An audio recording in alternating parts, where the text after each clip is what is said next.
Ah, a nice hot bath. The perfect way to unwind after a long day, unless you're in medieval Europe, in which case your bath could just as easily be your last.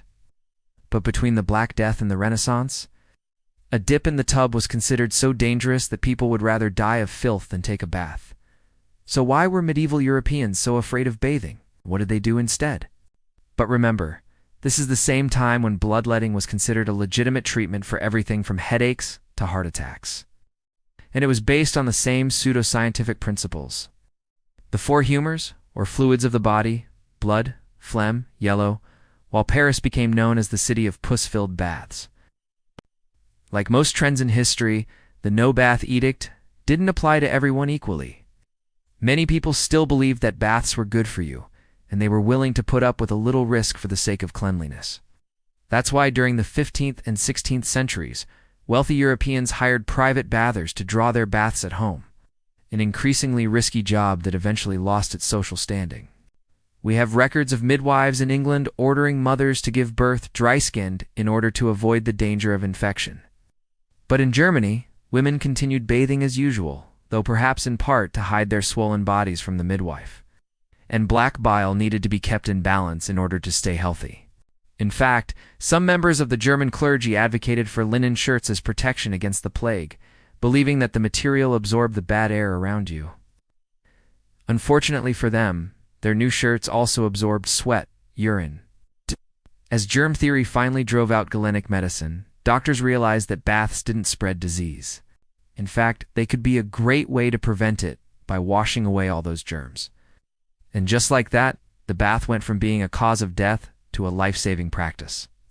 And feces, making them a breeding ground for lice and fleas, which probably didn't help with the whole plague thing. So if you had a fever, for instance, you needed to balance out the excess heat in your blood by removing some of it. Miasmas were thought to be one of these humors. And they entered the body through what Hippocrates called the pores of the skin, which sounds like a really bad STD, but I digress. So in theory, balancing the humors by expelling them from the skin made sense. In practice, it didn't. In our modern age, we know that basic hygiene is pretty much the best defense against communicable diseases. Let's picture this. You've got yourself some fine perfume, maybe a bit of lavender or rosemary. You're feeling a bit under the weather, so you think a nice hot bath will clear up your sinuses, right? It also helped that religion and reason both agreed that baths were a bad idea. Sure, God made water for the purpose of baptism, but messing around in a bathtub was tempting fate. In fact, many church leaders believed that bathing was immodest, or even heretical. Wrong.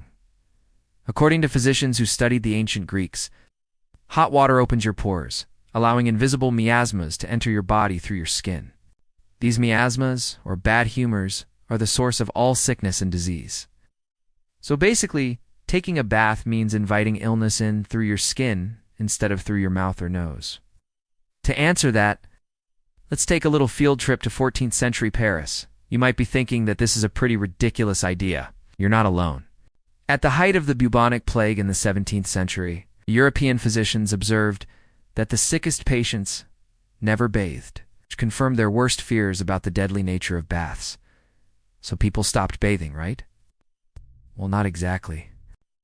Similarly, while the French nobility took up dry linen shirts as a fashion accessory, the German nobility continued wearing regular shirts and bathing as before. But despite the scientific consensus against baths, people still took them, especially when the alternative was getting a nosebleed or worse. Slowly but surely, the reputation of baths began to turn around in the 18th century. If you liked learning all these medieval hygiene facts, you can learn more fascinating history by visiting our website. Until next time, stay clean back there.